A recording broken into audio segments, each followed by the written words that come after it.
بسم اللہ الرحمن الرحیم۔ صرف 5 منٹ کا مدرسہ قرآن و حدیث کی روشنی میں 282واں دن 12 شوال المکرم۔ نمبر 1 اسلامی تاریخ۔ حضرت درہ بنت ابی لہب رضی اللہ تعالی عنہ، حضرت درہ رضی اللہ عنہ حضور صلی اللہ علیہ وسلم کے چچا ابو لہب کی بیٹی تھی۔ وہ ہجرت سے پہلے مکہ مکرمہ میں مسلمان ہو گئی تھی۔ اس کے بعد ان کے شوہر حضرت حارث بن نوفل نے بھی اسلام قبول کر لیا۔ پھر دونوں ہجرت کر کے مدینہ منورہ پہنچے تو مدینہ کی عورتوں نے کہا، تمہارے باپ ابو لہب کی بدبختی اور رسول اللہ صلی اللہ علیہ وسلم کی دشمنی کی وجہ سے اللہ تعالی نے ایک سورہ نازل فرمائی جس میں ان کی ہلاکت و بربادی کا تذکرہ ہے، اس لیے تمہاری ہجرت سے تمہیں بھی کوئی فائدہ نہیں ہوگا۔ انہوں نے اس بات کی حضور صلی اللہ علیہ وسلم سے شکایت کی۔ آپ صلی اللہ علیہ وسلم نے نماز کے بعد لوگوں کو جمع کر کے فرمایا، میرے خاندان والوں کے بارے میں مجھے تکلیف مت دو۔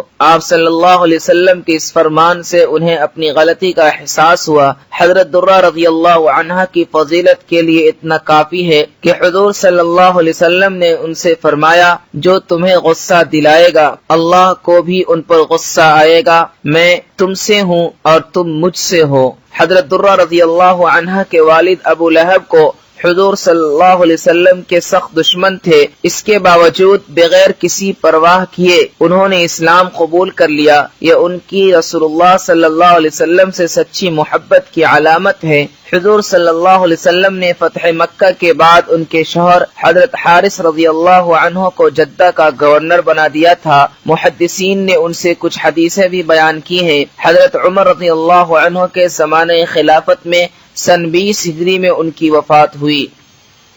نمبر 2 حضور صلی اللہ علیہ وسلم کا معجزہ۔ زید بن ارقم رضی اللہ عنہ کے بارے میں پیشین گوئی۔ حضرت انیسہ رضی اللہ عنہ فرماتی ہیں، ایک مرتبہ میرے والد حضرت زید بن ارقم بیمار ہوئے تو رسول اللہ صلی اللہ علیہ وسلم عیادت کے لیے تشریف لائے۔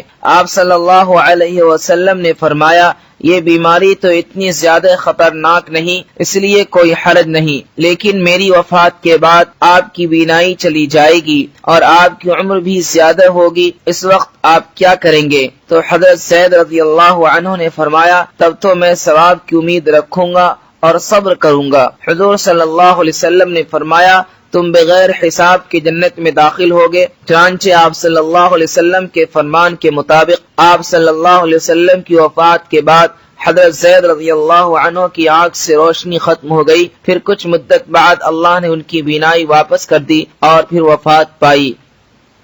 نمبر 3 ایک فرض کے بارے میں سچی گواہی دینا۔ قرآن میں اللہ تعالیٰ فرماتا ہے، اے ایمان والو، انصاف پر قائم رہتے ہوئے اللہ کے لیے گواہی دو، چاہے وہ تمہاری ذات، والدین اور رشتہ داروں کے خلاف ہی کیوں نہ ہو۔ فائدہ، سچی گواہی دینا اور جھوٹی گواہی دینے سے بچنا ضروری ہے۔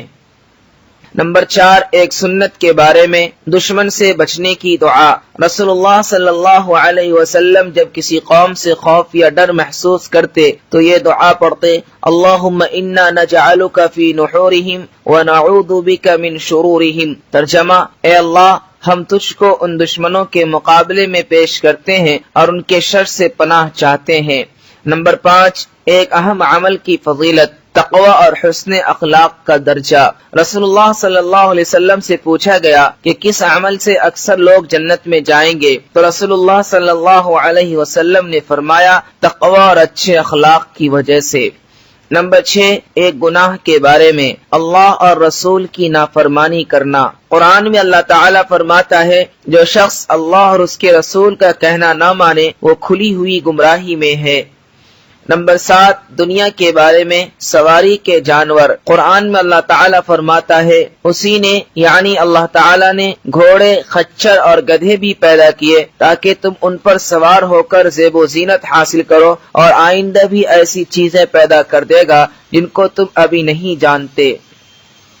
نمبر 8 آخرت کے بارے میں اہل جنت کی عمر۔ رسول اللہ صلی اللہ علیہ وسلم نے فرمایا، جنتی لوگ جنت میں بغیر داڑھی کے سرما لگائے ہوئے 30 یا 33 سالہ نوجوان کی شکل میں داخل ہوں گے۔ نمبر 9، طب نبوی سے علاج، کان بجنے کا علاج۔ رسول اللہ صلی اللہ علیہ وسلم نے فرمایا، جب تم میں سے کسی کا کان بجے تو مجھے یاد کرے اور مجھ پر درود بھیجے۔ نمبر 10، نبی صلی اللہ علیہ وسلم کی نصیحت۔ رسول اللہ صلی اللہ علیہ وسلم نے فرمایا، تم موت کی تمنا نہ کرو، کیونکہ آخرت کا معاملہ نہایت سخت ہے، اور نیک بختی کی علامت یہ ہے کہ عمر زیادہ ہو اور اس کو توبہ کی توفیق مل جائے۔